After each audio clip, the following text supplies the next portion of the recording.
அரசியல் கட்சி தலைவர்களின் ரோட் ஷோவை மக்கள் விரும்புவதில்லை என்று அமமுக பொதுச் செயலாளர் டிடிவி தினகரன் தெரிவித்துள்ளார்.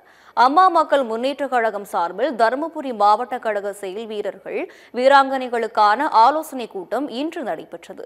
இக்கூட்டத்திற்கு பின் செய்தியாளர்களை சந்தித்த டிடிவி தினகரன் அரசியல் கட்சி தலைவர்கள் ரோட் ஷோ நடத்துவதை மக்கள் விரும்புவதில்லை எனவும் தமிழகத்தில் சட்டம் ஒழுங்கு சந்தி சிரிக்கிறது என்றும் கூறியிருக்கிறார். மாம்பழத்திற்கு உரிய விலை கிடைக்காததால் விவசாயிகள் பாதிக்கப்பட்டுள்ளதாக குறிப்பிட்ட அவர் இந்த பிரச்சனையில் திமுக அரசு உரிய கவனம் செலுத்தவில்லை எனவும் குற்றம் சுமத்தியுள்ளார்.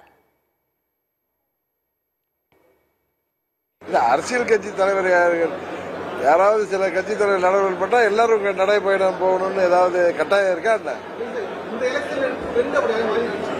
ரெண்டுலாம் மக்கள் இதெல்லாம் விரும்புறது இல்லை. இது நம்மளாம் உருவாக்கிக்கிறதுலாம் இன்றைக்கும் நான் அதை பெருசா எடுத்துக்கிறது இல்லை.